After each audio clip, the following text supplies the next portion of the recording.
I'm sorry to hear that. Is that working? Yeah. So it's pretty dismal. I think the way I'll kind of start my talk is a little bit of data. We do snow study flights every month through November through May with the Alberta Environment Branch, and they go around to the same sites historically for the last 38 years, and they gather data, and that's for the watershed research. So just some really interesting numbers. So this was done in November this year. Up at Highwood Pass, right at the pass, we have a plot just off the road there. Currently 36 centimeters up there. Last year, same time, 61 centimeters, and last year was pretty bad.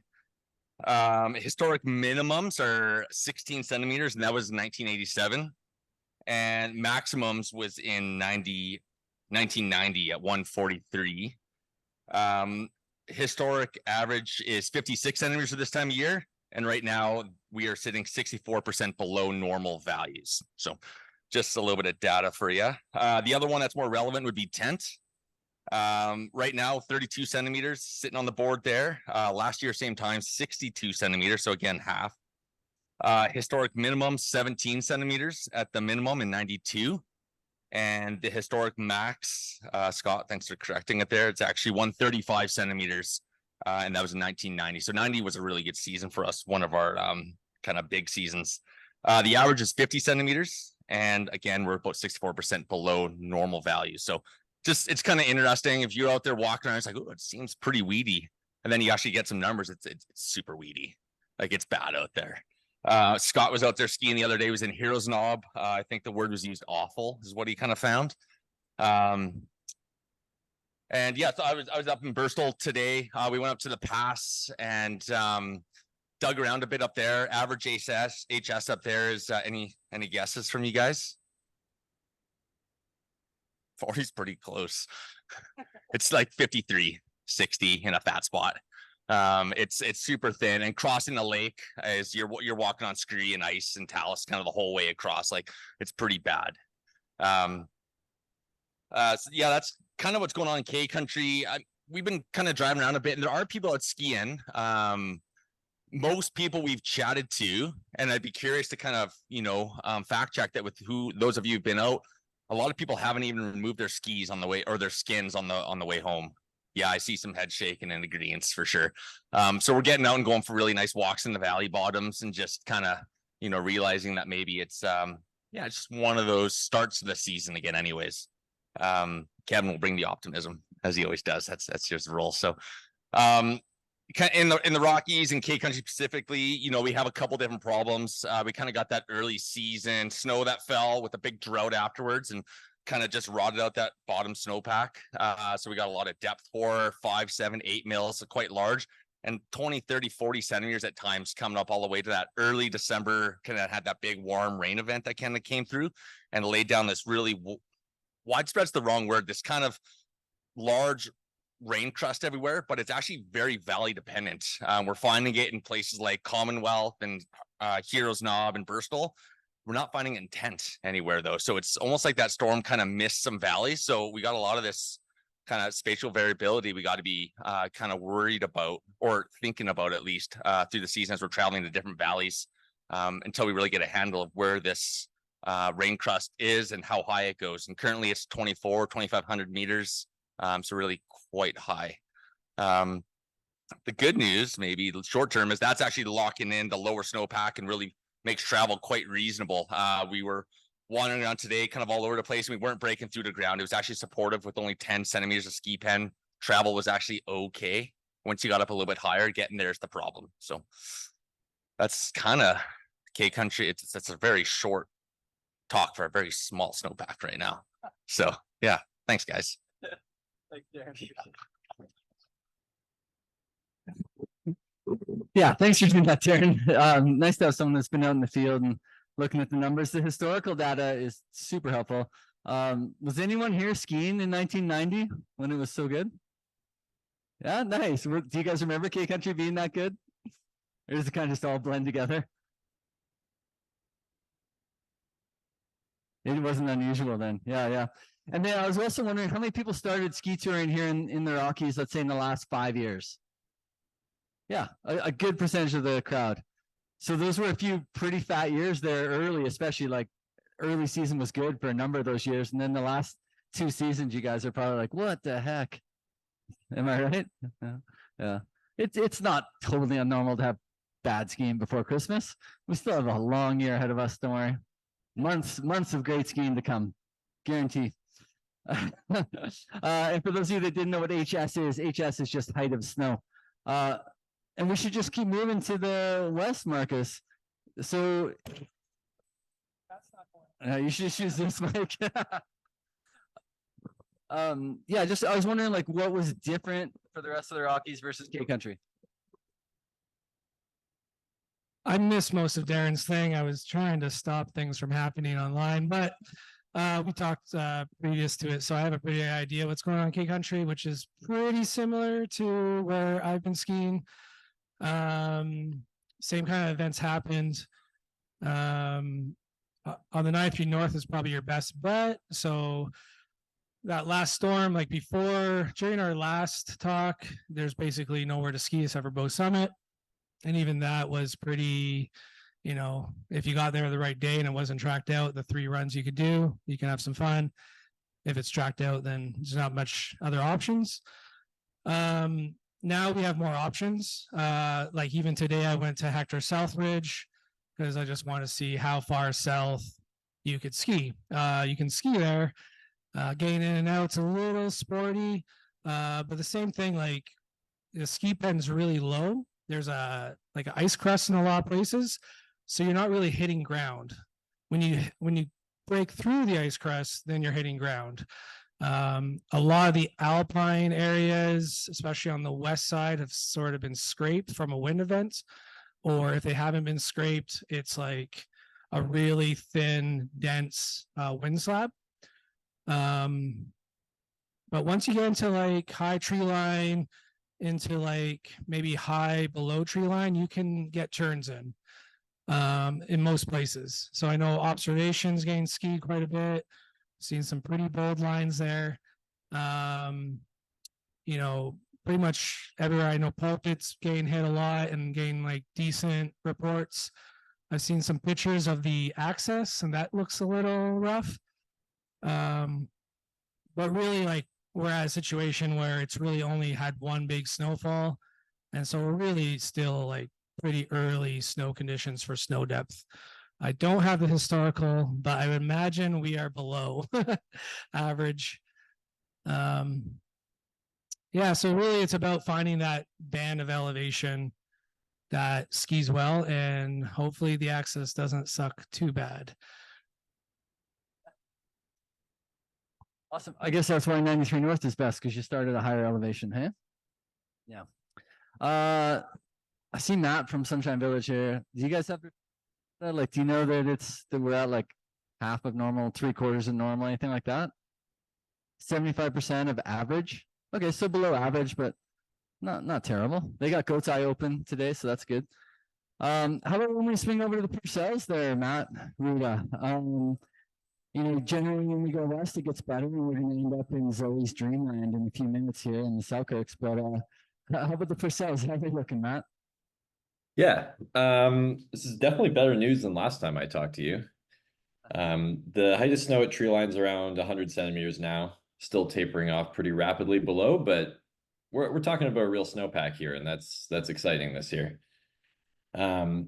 Kind of just like I said last time, the low angle south facing slopes at and above tree line are skiing really well around here. However, the reason last time was because you'd hit rocks everywhere else, and now the reason is because of stability, which is that's improvement, right? I think. Sorry, say that again. I said that's improvement, right? Yeah, yeah. So at least you can ski. We're happy about that, I think. So below tree line, there's a rain crest to almost 2,000 meters buried 30 to 50 centimeters down. And that's just going to be that same rain event that got basically the whole southern half of BC and Alberta.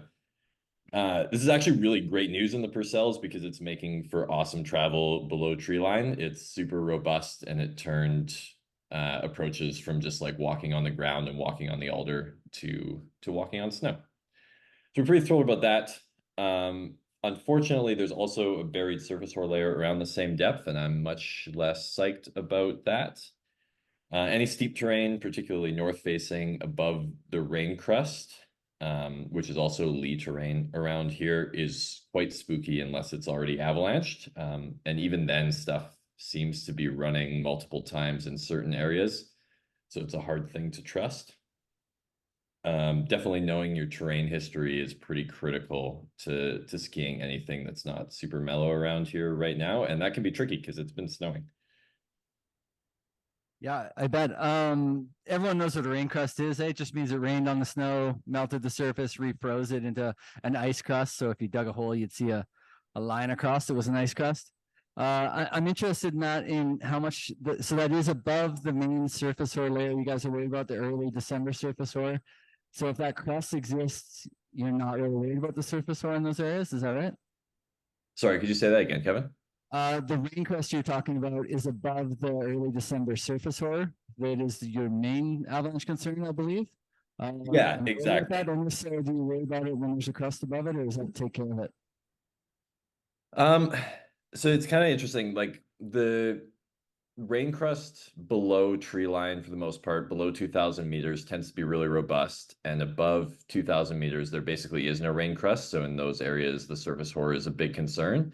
The interesting zone is that area right around 2,000 meters where it interacts, because it's very, very difficult to understand where that crust exists without actually going over and poking it. And it's also difficult to understand where that surface hoar exists without digging for it. So that's kind of the zone of concern around here. Up high, we know the surface hoar is probably there. Down low, we know the crust is there in that middle band.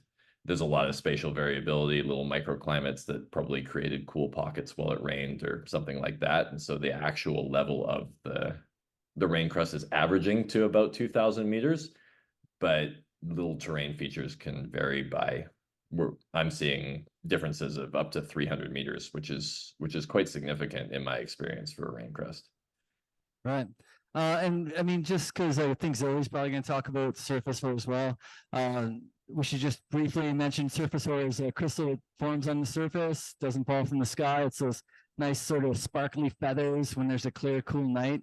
You come on, those are covering everything. They're really delicate crystal, and if they get preserved by more snow on top, that's a real weakness that nothing else bonds to. So creates sort of the ultimate sliding layer there, or failure plane, I guess you'd say. And usually that crystal is so delicate, it is only preserved in certain areas. It's kind of unique right now that the surface hoar in interior BC went all the way up to ridgetop and wasn't knocked over by wind or melted by sun, but was kind of preserved down, what, 50 to 70 probably, a lot of the interior. It's down that much snow on top of it and still well preserved right to ridgetop. So that's why you're hearing so much about it if you head to the interior. Matt, was there anything else you wanted to add before we bumped over to Zoe? Not too much. I think, last time I said that we were one proper storm away from having good ski conditions in the Purcells, and we got it. So I mean, I can't complain too loudly about that. The skiing around here has been quite good, and if you can find mellower terrain, the actual snow quality has been pretty fantastic. Nice. I don't think when I introduced you, I mentioned that Matt's part of the Skimo national team. So he's out there training every day. So you're probably much happier training in powder instead of training on logging roads that you're doing last month, I think, eh? Oh yeah, big improvement. I'm going to ski a ton no matter what, and I would definitely prefer that there's powder to ski. Awesome, thanks. Zoe, thank you so much for joining us from Sorcerer Lodge. It's really kind of you to take a little bit of time out of your guiding day to be here. So Zoe's from Avalanche Canada. She's been keeping an eye on the snowpack. How are things over there? Yeah, that was a great summary by Matt for the Purcells. I feel like I learned a little bit there. But in the interior, my impression is that there's quite a big split north to south. So kind of north of Revelstoke, didn't get as much rain with that event. And in that area, the persistent weak layer is preserved, and we really don't have much of a crust at tree line, and even into the below tree line as well. Like for us at Sorcerer, that crust is pretty thin, and that stays pretty consistent down into our below tree line terrain. But further south of Revelstoke into the Kootenays, they got quite a bit of rain, like a lot of rain, 100 mils of rain. And in a lot of places, there's a thick crust over top of that weak layer. And in some places it's totally destroyed, and others it's actually still preserved there, but super unlikely to trigger because you got this big burly crust under your skis. But for us up at Sorcerer, we share the border with Glacier National Park on the northern part. It's been pretty spooky with that weak layer for sure. I'd say we're running a super conservative program up here, and there's not very much information out there.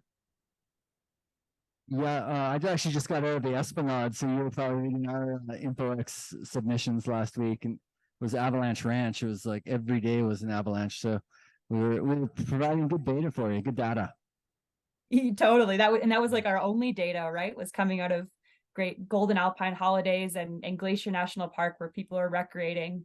But both of those information points that we do have, there's been pretty much a big, as in size 2 or 2.5, either skier triggered natural remoted avalanche or naturally remoted avalanche out of mostly tree line, but a little bit into alpine terrain too. And I guess for us, we haven't gotten into the alpine yet.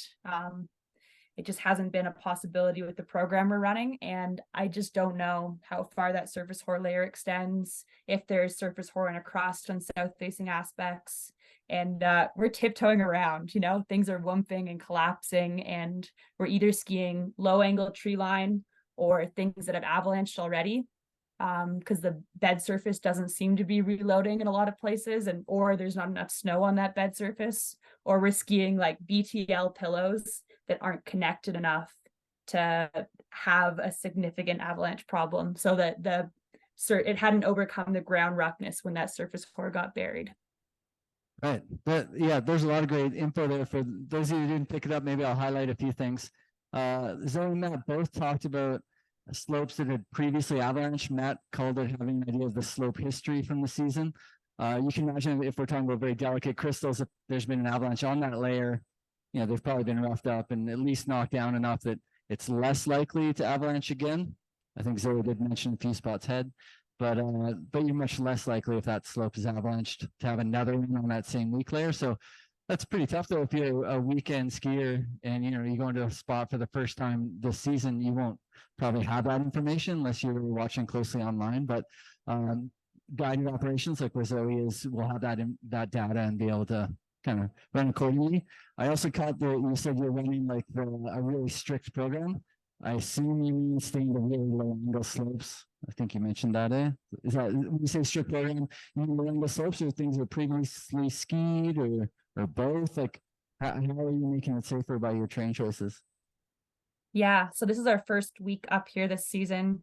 And I mean, a lot of heli ski companies that usually would be operating this time of year are not.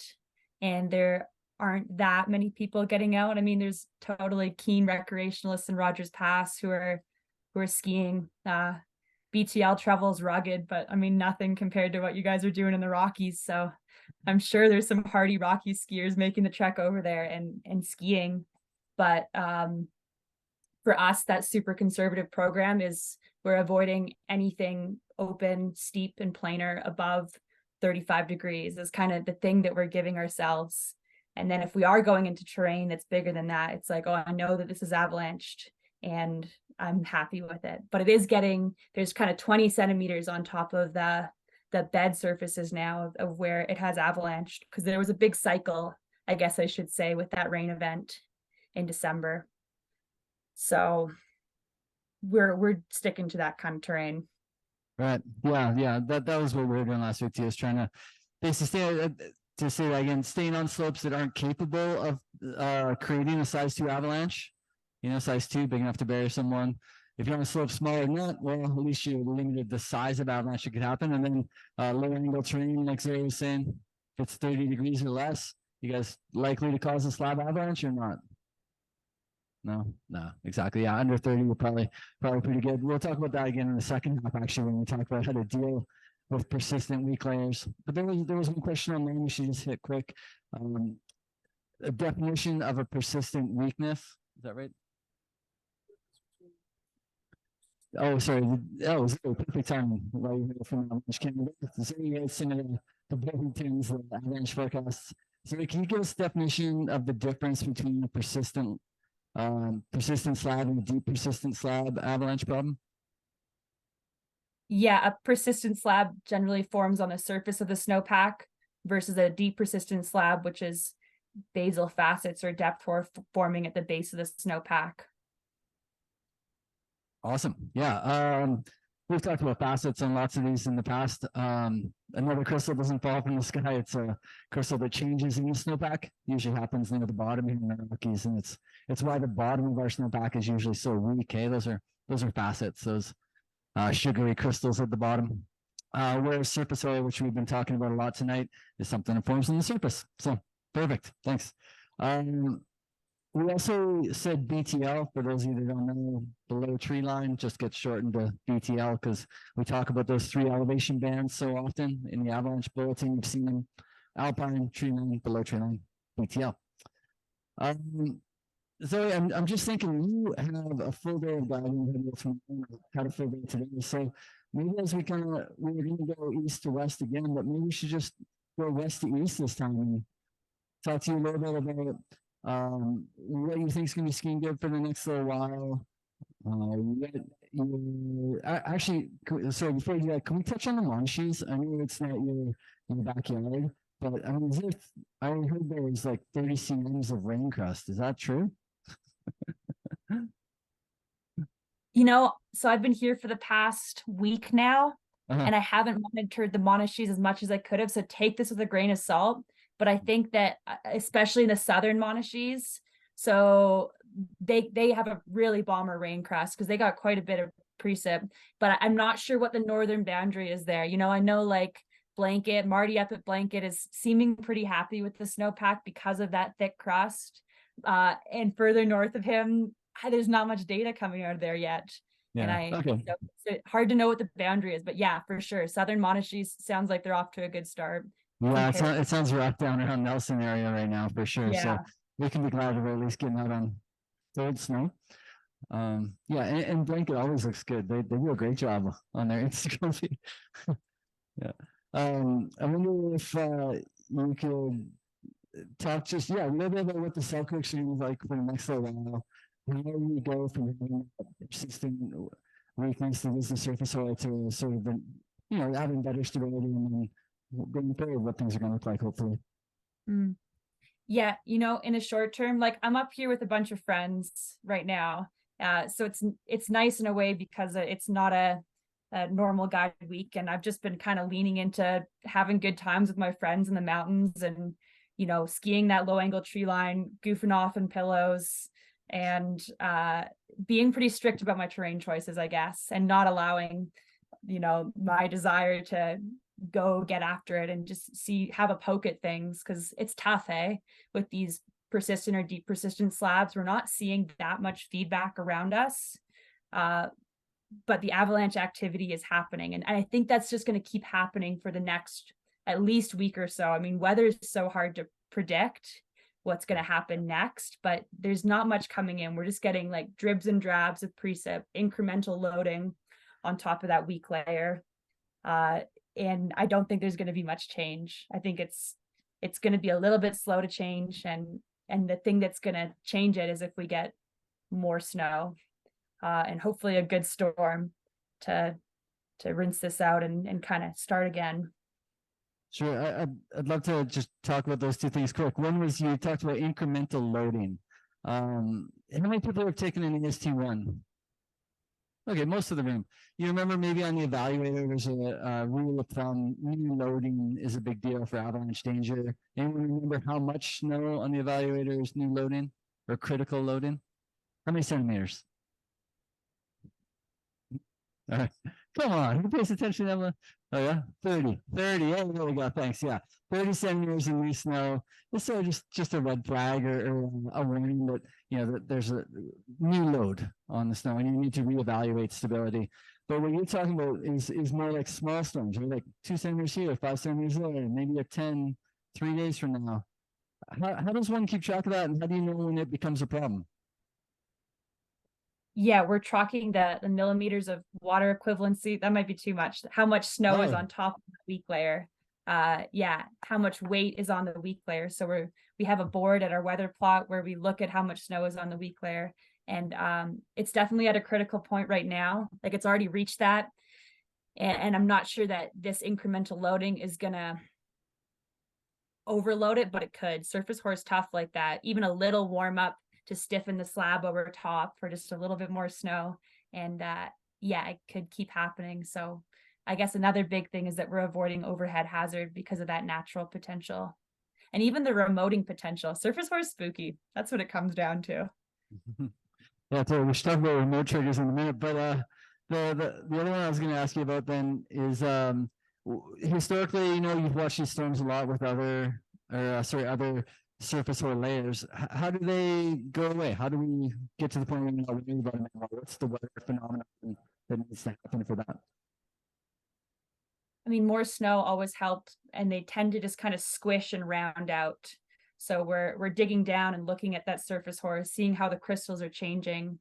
But eventually the weight of the snowpack and kind of a good temperature gradient, so warm temperatures, will help to just kind of round and squish out that layer.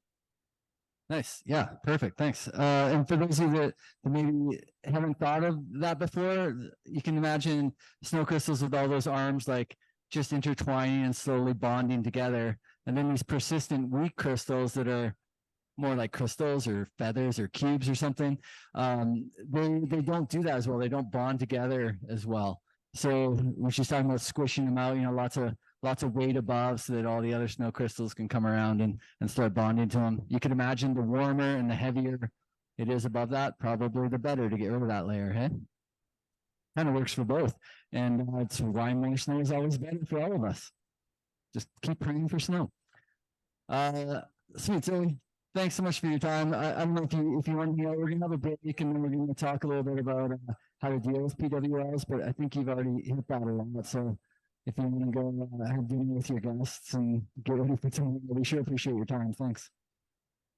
Yeah, I'm super happy to contribute and I hope it helped. I hope we get more snow because it'll change. And I guess the thing is that it just takes one good storm for things to change. We're off to a tough start this winter, but it's going to happen, you know, and you got to be patient. That's all it is. I just heard a dinner call. I'm not sure if you could hear that in the background, but I might go there. And yeah, nice to chat. Perfect time. Thanks, Zoe. Thanks for joining us. See ya. Awesome, Matt. Well, now that we're kind of still up in the west and heading back east, I wonder if you have any sort of ideas of what you're going to be looking ahead to for the next little while, as far as like what types of training you're going to be skiing in, what's looking good with a little more snow, or what's likely to keep you busy for the next little while, and then what sort of major changes the snowpack might go through. I don't know if you have your crystal ball out. Yeah, I'm so glad that Zoe went first because she said almost everything that I had notes. I take notes before I do these. And she said almost all of my notes for like what's coming up and she explained it so well. Moving forward, I'm going to be skiing a lot of low angle terrain, I think, and terrain where I have a really good idea of the history. I can't stress that enough, that an idea of a slope's history right now is a really critical thing to have. And like you were saying, Kevin, it's a tough thing to have if you're only skiing on the weekends. But if you can gain that familiarity with an area, that's something that I'm going to be using going forward for sure, especially since there's not a ton of snow in the immediate forecast. I'm also going to be poking around in the snow a lot, looking for that rain crest. If it's totally impenetrable, I'm a lot less worried about waking up the dragon underneath than if it's just kind of there and I can barely feel it. And the way I often do that is I just shove my pole handle in the snow. Most pole handles have a little kind of hook at the top. And if you shove it all the way down the snowpack and then kind of drag it back up, it's a really good way to feel for what kind of crusts are in there, how deep they are, and how hard they are to break up. But generally, like Zoe said, I think that the snowpack's going to be with us for a little while. And my biggest Christmas wish is just for tons of snow to come squash that surface horror and rip it out and generally just do as much damage to it as possible and give me more snow to ski. As snow is piling up as well, I am hopeful that crust below tree line is going to allow some better skiing in the trees. Maybe some of those below tree line areas with good kind of skiable tree corridors and stuff are going to get enough snow that I'm not going to be as concerned about the lack of accessible terrain in the Alpine, but we just got to see how much we get. Yeah, that makes sense. I like the pool, the tip for those of you that have been traveling backcountry for a lot of years. It's a great way to just keep track of the layers. For us here in the Rockies, like Marcus and Darren are both saying, it's that basal facet, so that weak bottom. But it works just as well for that. If you're poking your pole and feeling down, you just feel, oh, it's only the bottom 5 centimeters that are loose and not strong. Or, oh no, it's 40 centimeters of that depth. Or you'll feel it if you're poking your pole in all the time. And you can even just map it out your whole day as you go up the up track. So, yeah. Well, you got any races coming up, or what's your near future? Sorry, was that? Okay. I'm sorry, I didn't catch that. Well, I forgot my sound underwater if you said, but I was just wondering if you got any races coming up or what you're training for right now. I'm so sorry. I can't hear you. If you could you try just like being a little further from the mic? It almost feels like the harder you try, the worse it gets.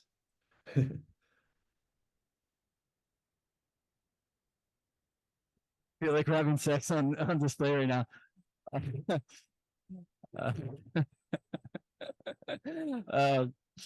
Yeah, I was just telling everyone that you're training because the Olympics have skimo coming up, and you're doing a big race next week, and we're gonna cheer you on. Thank you so much. Appreciate that, Kevin. That was a tough one, but we got there. Nice. Yeah, well, we should keep moving east there. How about you, Marcus? Yeah, like if you're thinking of what we're gonna be skiing from now till Christmas, is it the same? Are people able to get new places because of frozen water now? Is there more access? Yeah, I mean, in the short term, I don't think anything's going to really change. I don't think the forecast shows any considerable amount of snow. Maybe when we're supposed to have a temperature drop here on the weekend, I think. So that might create some snow. But I mean, realistically, the places where there's the ice crust, at least the crust I've seen, it's probably would need a lot more load to say run off that. But then you're still just creating that trap. The places without that, and especially now in the Alpine, that the wind slab is forming, if we get snow on that, which has facets underneath, then again, it's just creating a skier triggered trap again. So I think it's the same thing that everyone's saying. You know, you're really playing terrain. You know, if you're terrain that can't kill you, you know, it can't kill you, right? If you're not in avalanche terrain, it doesn't matter. Like today I got huge whoops. I was in 5 degrees, you know, I was going uphill and the whole area just like collapsed on me. So I'm in an area that doesn't matter. I get some information from that and I can go about my day. The one thing Matt was saying was about knowing the terrain. Like the underlying terrain is something like, especially we'll probably talk about deep persistence stuff in the second half, but just knowing what's under there, like knowing that if you go to say Noceum area, it's all boulders, that's going to be way more faceted. And if there is a slab on top of that and then snow on top of that, it's more likely to fail, although then it has more friction, but we won't get into that. You know, if you got a grassy slope and that grassy slope now has that ice crust directly on it and it, you know, it warms up, is that a problem? So like as many pictures as I have of winter terrain, like in all my books, I actually have pictures of every single piece of that terrain in summer, because I know, okay, right in the middle of that big open area, there's a giant boulder and that's like a hot spot. Probably, I don't know if people know what that means, but like if you go and trigger a deep persistent by hitting that spot, you have more, you can go deeper and hit those lower layers because there's like a boulder. So like knowing, you know, what areas to stay away from and what areas are maybe more safe if you do go into avalanche terrain. But we'll talk more about persistent. But yeah, I think in the near future is just knowing where you're going, what's underneath you, and yeah, just like having fun in the low angle stuff. So Kevin's asking where to go, where people can go. I haven't been anywhere other than 93 North, so I've seen some reports from Healy area. I know someone did like the Healy Pass, Simpson Pass, like sort of up to Wawa circuit. So it sounds like in general people can get around. And that snow, especially that really wet snow and the rain, that's actually helped us quite a bit for access. Like where I went today, I start at 1,800 meters and we go there a lot in early season. And normally there's like bushes everywhere sticking up and little alders, not as bad as like say Rogers Pass alders, but like maybe like waist height alders. That snow and that rain has actually pushed those down mostly, and they're frozen into like a very shallow snowpack. But that snowpack is like super dense and kind of like wet and settled at those lower elevations. So for access, you can probably go most places. Like people have done the Dolomite circuit. And people are skiing where they want. It's just a matter of, is it good skiing? Probably, probably at some elevation band, it's going to be okay in certain aspects. So you can get around. It's not that you can't get around. It's just that it's getting out. It's a little tricky because like today was definitely survival skiing, just because of the low snow and anything with logs that are up to your knees are tricky, right? Just tips up.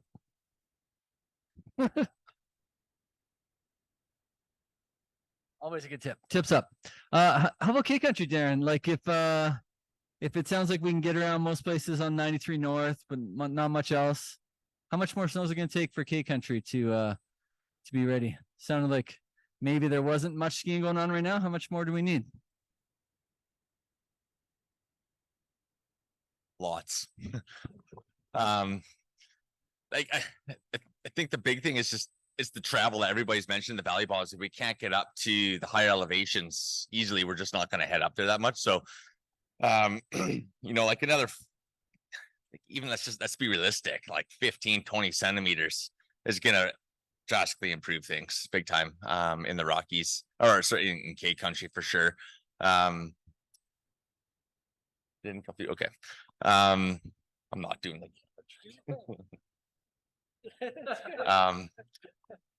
okay, we got a couple kind of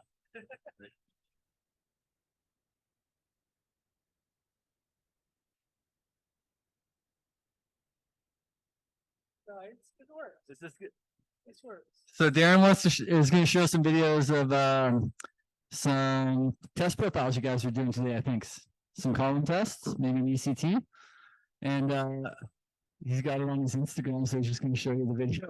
It's fun.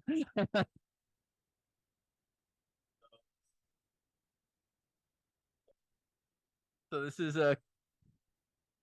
just so people online. It's a compression test. Oh, and it failed just when they tried to isolate the column. They didn't even end up tapping it.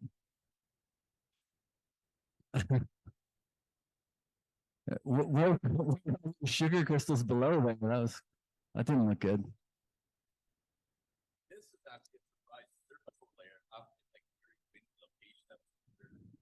Okay, so you're saying there's a preserved surface or layer, whoa, in a very unique location.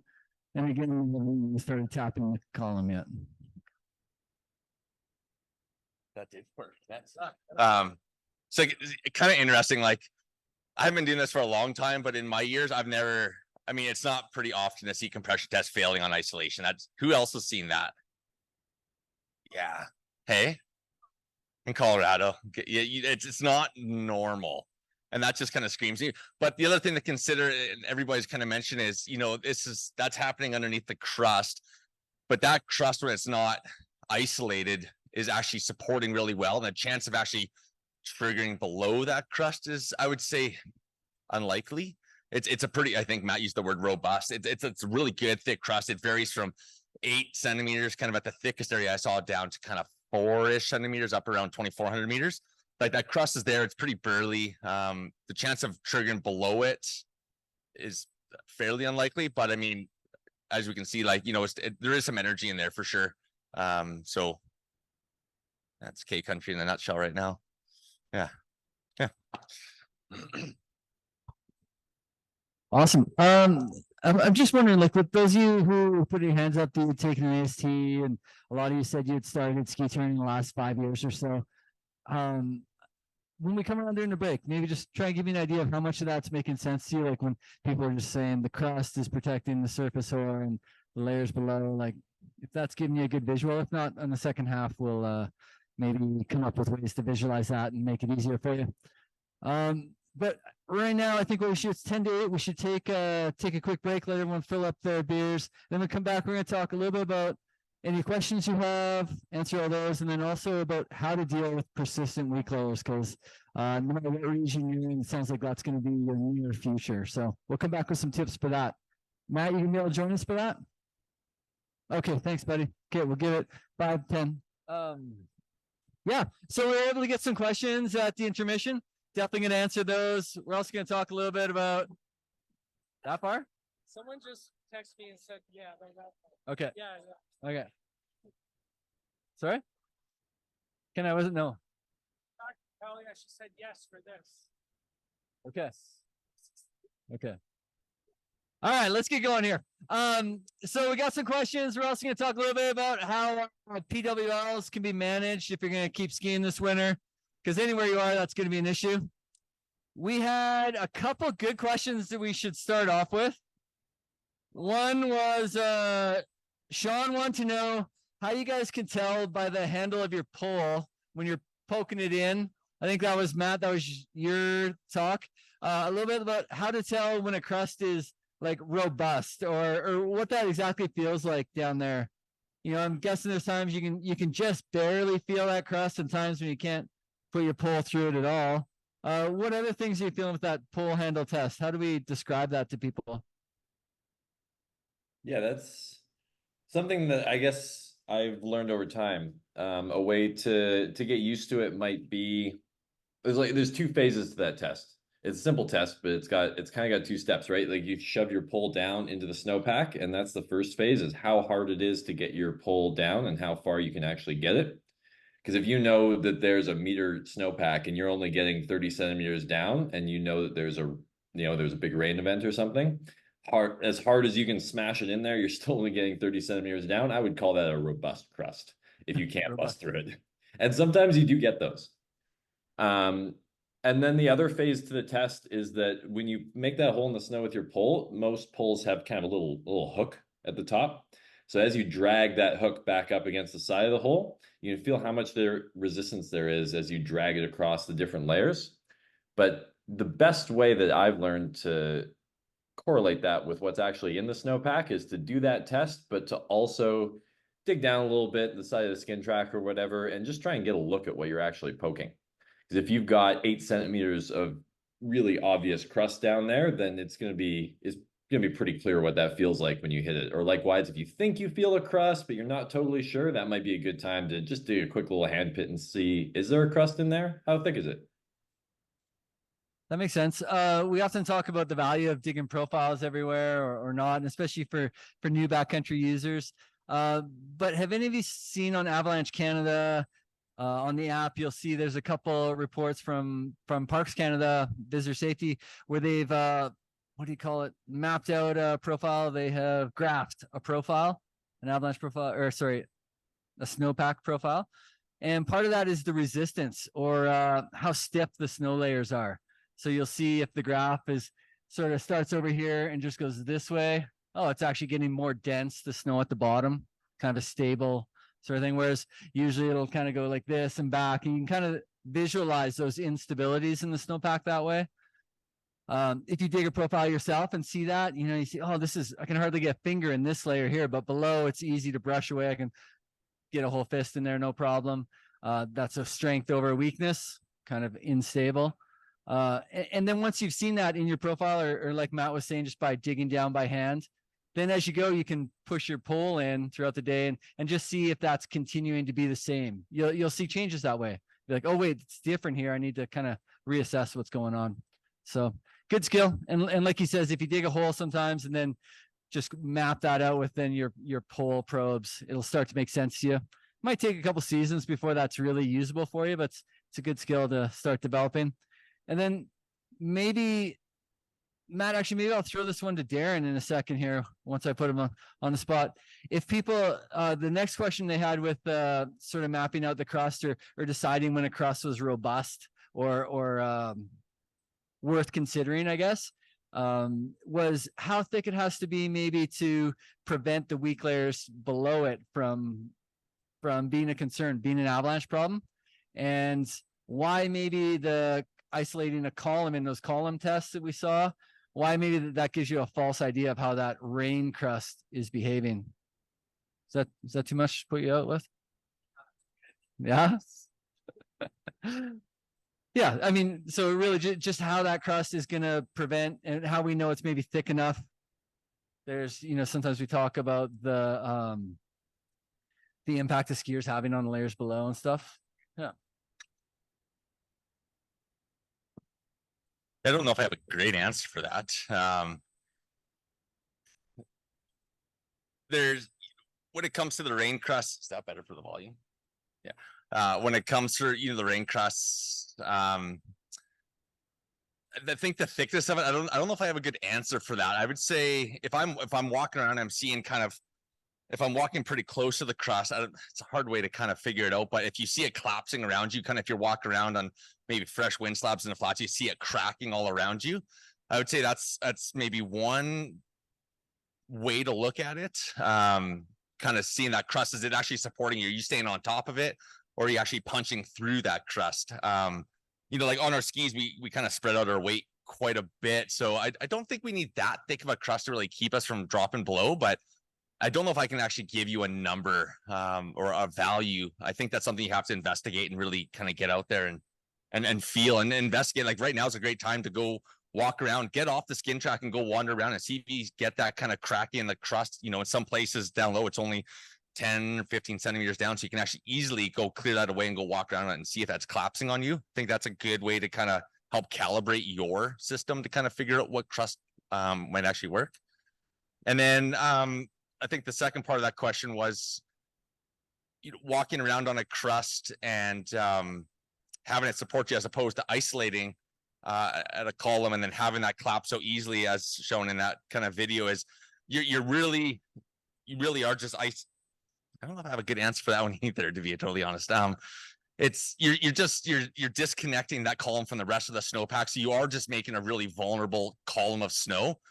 And just to have that really robust rain crust there, it's got so much structure to it. And when you kind of cut it out and separate it, it has nowhere to go other than kind of fail, like what we were seeing today. It just doesn't have the structure from the rain crust as a whole. It's kind of the whole snowpack holding it together. You really kind of cut its legs out, and you really just lose all the strength there. And it's a tricky one, I think. I don't know if there's any way that you can kind of help clarify that. Well, yeah. Sometimes we talk about the stress bubble. Has anyone heard that? Like basically, if you pictured a skier walking on the snow here, bigger skier is going to push down to more layers, have an effect. If you had a sensor down there, you would probably, Scotty, this is your thing, isn't it? I forgot this is your thing. We have Dr. Snowflake in the audience. I think he's done his PhD on this exact topic even, or he did something on this exact topic. We're going to get you to come up and talk about temperature gradient, but do you want to talk about this instead? Are you prepared? You've literally written the paper on this topic. So this is Scott Thumler, nicknamed Dr. Snowflake because I think he's the only ski guide in Canada who also has his doctorate in snowy things and avalanches. Is that the technical? Technically speaking. Yeah, well, thanks for joining us, Scotty. A little round of applause. Scott Thumler. Thank you. So you want the stress bubbles? Well, yeah, like why maybe, or how, if you could visualize how a rain crust might protect you from the layers below and when it might not. Yeah. Okay. So rain. Yeah, exactly. So the rain crust or any crust or hard layer, Kev was going the right way. So you got the skier on top and there's this bubble of stress. So if it's a really soft snowpack, that stress goes more deep and straight below your skier. And if it's a harder snowpack or a crust layer, it sort of hits that harder layer and then spreads out. So, and then conversely, when you're in the snowpack test, if you're isolate that column and it's a soft snowpack, your stress from your testing, your tapping, it's gonna be very similar to when you're skiing. But if it's a hard snowpack and a crusty one, and you cut it, now that crust doesn't let the stress spread out, and it so now the test is much different than your skiing. That So like maybe a column test when you're testing a week layer below a rain crust is the best test. Yeah, exactly. Yeah, that's a time like we were up in the Heroes Knob the other day and found this really hard rain crust, and it was coming out in the profiles like quite easy and sudden. But we, you know, I was sort of like, there's no way we're going to trigger this because it's a 15 centimeter really hard layer, and there's it's very supportive to your skis, and there's just no way you're gonna really trigger that. Nice. Thank you. Yeah. Yes. You should come to more of these. And on February 9th and 10th, Scott has like an AST2 refresher, or for anyone who wants like a bit more advanced, he's probably got a name for it, but I know it's February 9th and 10th. And yeah, you can contact him about getting on that because he's a great teacher. Yeah, so that was the one question we had, just about the rain crust and about maybe how column tests aren't the best for that. The other one we had was about depth hoar versus surface hoar, and how many people are confused about that? I just want to get an idea of how far to go with this. No, okay, most people get this. Okay, we can chat later. We can basically depth hoar just forms at the bottom, surface hoar forms at the top. They're two very different crystals. Both are persistent though. So when you read persistent slab problem, it just means that crystal that's creating the weakness persists for a long time and doesn't change. And that's going to set us up really good for talking about how we deal with persistent weak layers, because they last so long. They're really at odds with our desire to get out there and ski and to like keep skiing better things.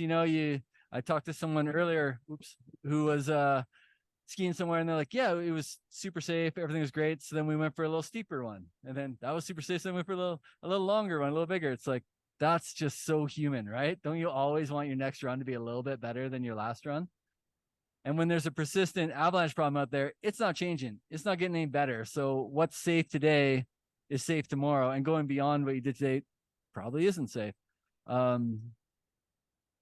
Yeah, the discipline is the hardest thing, especially there's a bunch of ski guides in the back corner, especially for ski guides. It's really, really tough when you're out there every day of the winter, and every day you ski the same runs and they get tracks and you ski them again. It's really tough to stay disciplined when you know the avalanche problem isn't changing. Marcus, I know you have talked other times when we've done this about how you like to think about dealing with persistent weak layers, how you think about like the next month or so of skiing, what sort of choices you make out there and how you maintain that discipline. Would you want to share? Yeah, I mean, I've skied in the Rockies for a couple decades now, and so I've dealt with persistent weak layers a lot. It's a lot of just discipline, especially when like new snow comes in. You just have to reset. So I think that's the hardest thing for me. It's like, yeah, okay, there's been a persistent deep layer and there's facets, we know that, and now 50 centimeters have come in, it's not avalanching. Could we maybe ski something that we haven't skied in the last like month over and over and over? And that's the sort of like lore of like wanting to do that. And so in my mind, I just reset. I go, no, now I need to back off a bit and sort of start the whole process again. So like what I knew was safe, is it still safe? And just always starting from scratch every storm and really verifying like, how these things flushed out, especially like long storms. Because a lot of people will talk about like, oh yeah, everything's going to flush out, it'll be fine. But you don't know that. So it's a lot of investigation for me, a lot of patience, and just like always resetting. And that can be difficult, especially like say like last year, we had a pretty bad snow year, and we were just skiing the same things over and over and over, no overhead, lower angle.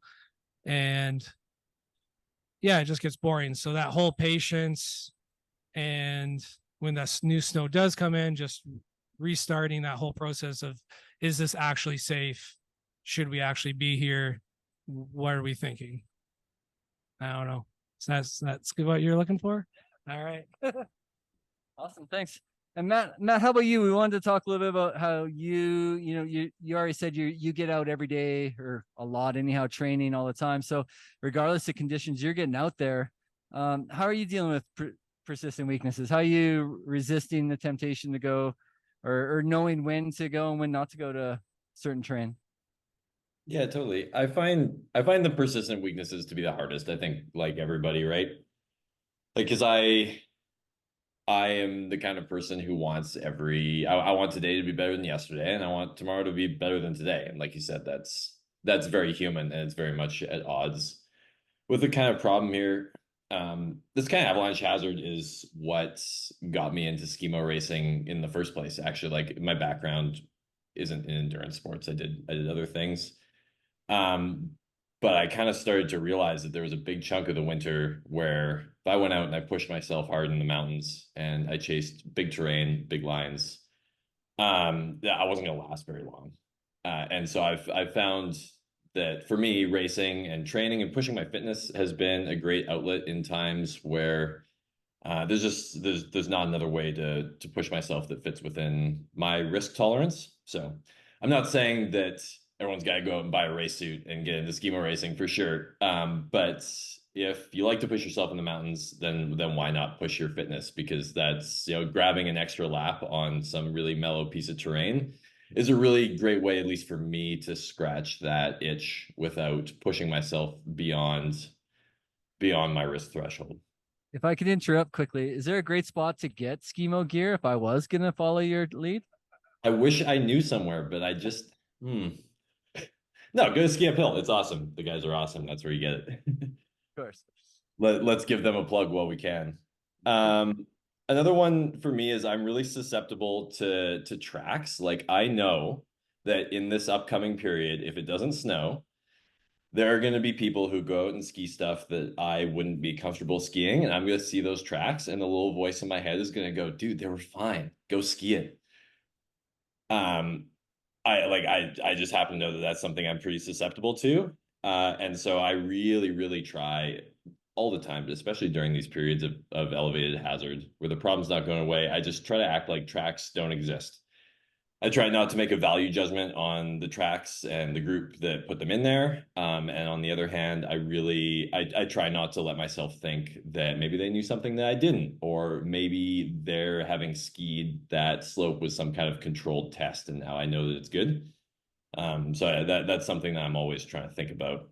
And I sort of bring it back to this idea of, like, I don't really know in the mountains if I'm good or if I'm lucky most of the time, because the mountains only tend to give us catastrophic negative feedback. So I really try and just remember that I don't want to get that catastrophic negative feedback. I don't want to be the track on the slope that finds the problem. Yeah, that was great. That makes a lot of sense. Probably gives people a lot to think about. I think all you that raised your hands earlier with the AST1 having taken, you remember the facets, those sort of human factors or things that tend to trick you. Tracks was one of those. Remember the others were familiarity. Well, I'm not going to get them all actually. Yeah, acceptance. Help me out. What's C? You raised your hand. You said you took the AST1. You got to remember. Is it commitment, maybe? Yeah. How about E? What was E for? Sorry? Expert Halo. Nice. Yeah, exactly. Oh, yeah, we got a couple of prizes. Okay. T was for tracks. What was S for? It's super relevant right now. No, it's a good guess, though, but you're just guessing. What else? What was the S for in facets? Oh, these are sweet. This is the North 45 buff, basically, or like face mask. Keeps your goggles from fogging because it sits this way. You want this. Who can remember what S stands for? Stability? No, that's a good guess. What else? You really don't know. All right. Well, I'll take it. I want one of these anyhow. It's for scarcity. I think scarcity of tracks or no, scarcity of options. We've been listing that a lot actually in our InfoX reports lately, that there's just not that many places you can ski right now. There's a scarcity of options to go skiing. And so that can force you into a slope that you don't really want to be on. Yeah, or that maybe you wouldn't have been on in other days. If you Google it and I was wrong about S, you can get the buff, but I'm pretty sure that was it. It's Okay. you're right. I I wrote was it down. okay, good. I wrote it down just in case we talked about it. You're good. Nice. Thanks, Matt. Awesome. Yeah. So tracks definitely don't mean that a slope is safe. You'll remember if you've seen a bunch of pictures of avalanches on your AST1, for example, a lot of those avalanches had other tracks in the picture. It's not always the first person on the slope that causes. Yeah, right. Yeah, and with the persistent weakness, and especially a deep persistent weakness, I'd say the chances of a later skier triggering avalanche goes up further, partly because of certain trigger points that Marcus was talking about earlier. Yeah, awesome, Matt. Well, thanks. That's definitely some of the things we had listed for ways to deal with persistent weak layers. Zoe, if you remember, talked to me about that trickle loading, and I think we briefly talked on how every time there's a new input to the snowpack, we kind of take a step back and just see how that's going to affect the persistent weakness. So that's any new snow, which is just load, any big change in temperature, new wind loading, anything like that. Just need to be a little more cautious every time that happens to see if those deeper layers wake up.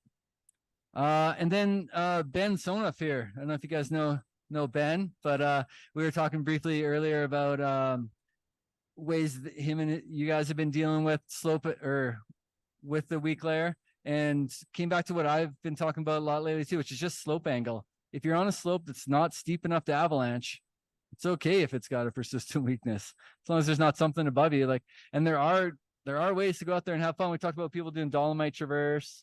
You can mostly avoid avalanche terrain there, or at least steep slopes. We've talked about, like, I took up telemark skiing last week just in my Dynafit setup. Just never lock in the heel and try skiing. It's like you can have fun on a 20-degree slope that way. That's outboard, but it's also really fun. But I wanted to play a little test just with slope angle. So who has something on their phone that can measure slope angle? Yeah, you should all put your hands up, because actually you all have it. On Android, you get the little app called Bubble, or any level app to level a picture on the wall. On Apple, it used to be iMeasure. Does anyone know what it is now? Sorry? Measure. Yeah, sweet. Okay, awesome. Yeah, and you got it. Here, you want to win a buff? Great. Okay, so can you bring that up? Actually, let's bring it up with you, and we're gonna do a test for everybody. Well, okay, I want him to do it. Can I steal your seat for a second? Yeah. Okay. Okay. So who can tell us when, well, first off, what angle would we start worrying about slab avalanches? 30? Okay, any other guesses? Okay, yeah, somewhere between 30 and 35, let's say. So give out a cheer when you think this bench reaches 35 degrees. Can you turn that around so only we see it? Yeah, we want to test them. Okay. I want to hear you yell when this reaches 32 degrees. Yeah, we're there. Anybody else? Yeah, actually, everybody over here got it. Let's go back. 32. Yeah, everybody back here got, you guys on the left were a little early, but we were cheating. We were pointing away from you.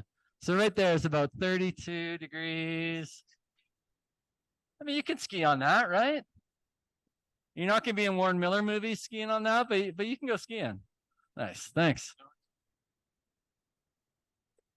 If there's one skill you want to work on when you're out there this next month, maybe that should be it.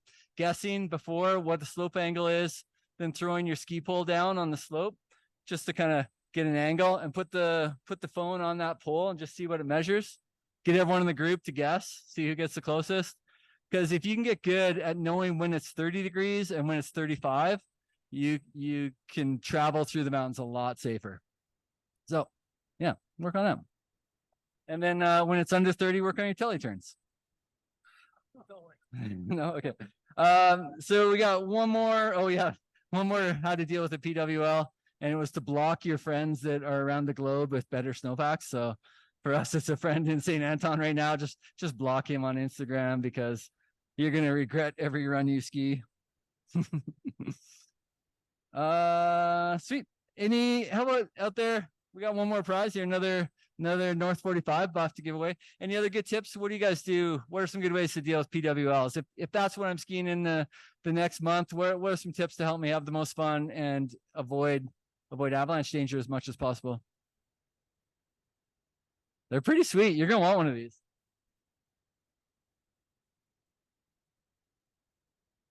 Cross country ski's good for sure.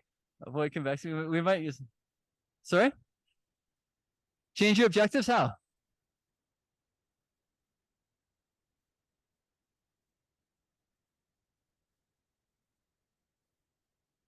Right. Yeah. So maybe at the start of the season, you're like, I really want to ski Belle Couloir. That's probably not going to happen this month, or maybe it's just too dangerous this month. So maybe you take up skimo racing with Matt. Go chase him around, buy your skis and suit at ski uphill. Or yeah, maybe go do a traverse that doesn't really get over 30 degrees and spend a beautiful day out in the mountains. It's awesome. Change your objective. Anything else?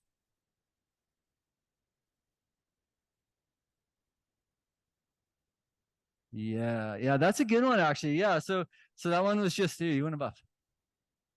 Trying to chat with the group that you're skiing with before the morning. Like, if I haven't skied with somebody for let's say a year, last time we went out and skied, I don't know, Granddaddy Couloir or something. We get in the car that morning. We're probably one of us might think we're going to ski something steeper, and so having a good group chat in the morning about what's really reasonable that day, and then helping each other stay accountable to that.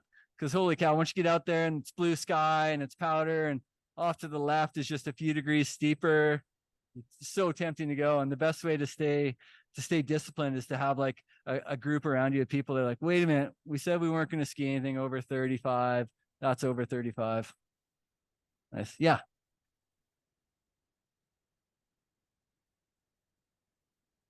I like that. Yeah. Set expectations right at the bottom. So it's like, hey, we're getting outside, we're getting out for a walk, got some good company. It's a beautiful day.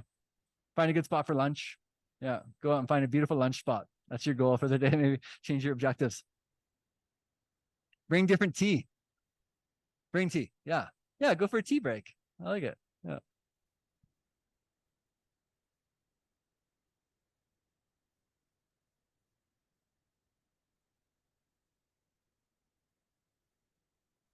Oh, that's good. So yeah, usually I'm totally against skiing with dogs because they just annoy me. But you're right. It's a great way to manage your terrain because you're definitely not boot packing much with a dog usually, and you're not going anywhere too technical or complicated. Yeah, I like that. Sweet. You guys have a lot of ideas. I saw everyone laughing over my shoulder. What's going on online? Okay. Oh man, it's embarrassing. All right. I think we're getting pretty close actually to wrapping, but yeah, so Marcus was able to get a couple of questions from online and during the break. Why don't we switch to those?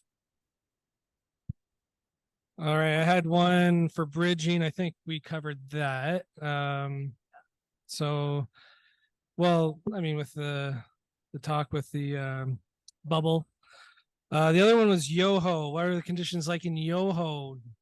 I have not been to Yoho. I know there's not a lot of snow.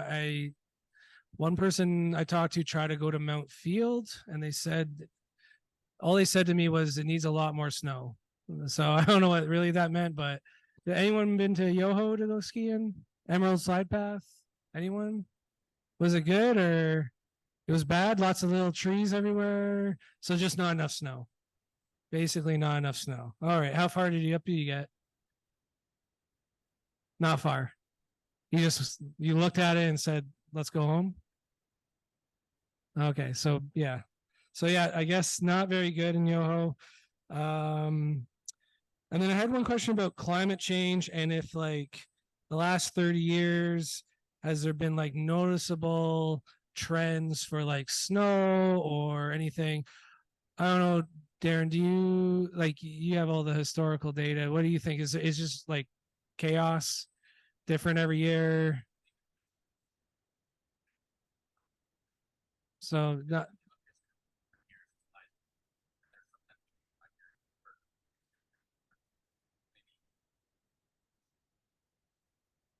so for those at home or that couldn't hear him, he's just basically saying, you know, they see patterns, but it may be hard to see like a trend that climate change is directly affecting as far as snowfall and that kind of thing. Is summarize what you said?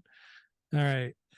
I'll point out though, like on the glaciers, there's obviously big changes. I walked across, I think I talked about every time we have this, but last summer I traversed on bare ice the Wapta, and I've never seen so many mill holes on the Wapta. I've never seen so many crevasses and collapses of ice just like in the middle of the ice field where I would never have roped up in my life. And it's just something to remember if you're going to the Wapta, especially with the low snow. Things are starting to bridge right now. Yeah, so climate change is obviously affecting that. That's all I have to say about that, I guess. All right, then I think the one thing we also want to talk about with the PWLs was how that's going to show up in the bulletin. So I'm sure all of you are reading the bulletin every day, or at least every week if you're going out on the weekends, trying to stay abreast of that as the season goes. Even if you're not skiing for the next couple of weeks, read it. Then you know kind of how things are developing for when you do get out. But one of the troubles with say being the forecaster or someone writing the bulletin for persistent weak layers, if you break down what considerable avalanche means, there's a definition on there. If you go, we can't pull up the bulletin, can we? Yeah. Yeah. When you're looking on the app or online, I think you click on where it says considerable or moderate. On the app, I think you scroll down and it says definitions for the ratings, or ratings explained, I think is the term. And so when they rate a considerable, it means something very specific. It means, if I can remember, natural avalanches are possible, human triggered avalanches are likely. And then when it goes to moderate, it's natural avalanches are unlikely, human triggered avalanches are possible.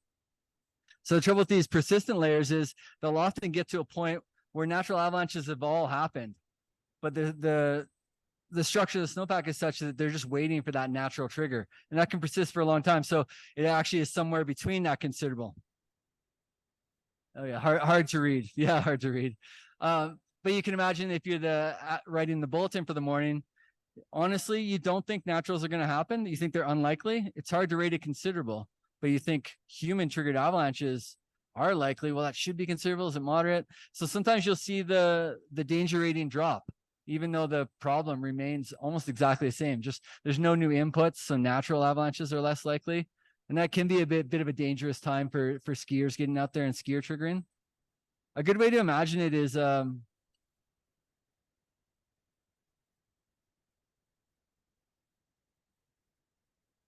say the big book here is the weak layer. It's in the middle of the snowpack. Somewhere you reach a steeper slope in the backcountry and that slides off, right? We've reached a steep enough slope that the snowpack isn't able to hold it up. The gravity is overcoming friction there and it's sliding off. Now you go down to just the right balance, something like right there, where it's just barely holding on. It can stay that way for a long time if those layers persist the same way, but it's just right on the tipping point where a skier can come by and just trigger it, right? You can kind of picture the snowpack that way. So when you see that bulletin first coming back to moderate, read a little deeper and just see, like, has the problem actually changed, or are they still thinking skier triggering is possible or likely even? Does that make sense? Okay, cool. Oh, and those are Marcus's books, by the way, if you want to buy them after the show. Okay, yeah, another suggestion online there about what to do when conditions are tricky is to use the time to practice companion rescue skills. That's an awesome one. There's lots of places. I was talking about this the other day with another guide, saying that the Avalanche Canada has a course, companion rescue skills. Yeah, it's a 1-day course, usually really affordable, and we're all just surprised at how little uptake there is on that. Like, people aren't really taking that. for $150, you know, you can go and spend the whole day getting lots of practice on your transceiver, lots of practice shoveling, get in a group, really do scenarios. I actually do like that big training that you honestly don't do. Don't lie to me. You're not doing it every weekend. So it's like that chance once a year to get out there and do that practice. If you're not doing it on your own, sign up for a course, because that's not that much. It's the price of a lift ticket. And if you and your buddies all take that every year, you'll be way more ready for anything that happens. What was the other question?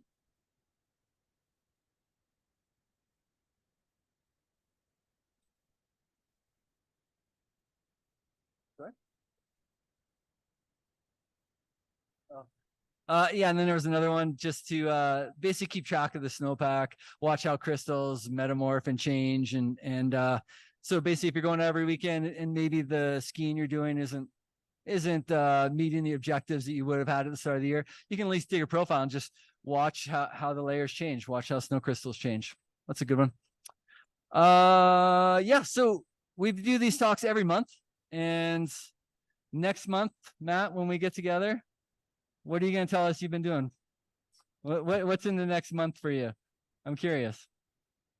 Next month for me is going to be a lot of skiing around home, and a little bit of racing, but not too far away. Nice. Will you be spending much time in the Purcells, or will you be getting over to Rogers Pass for next little while?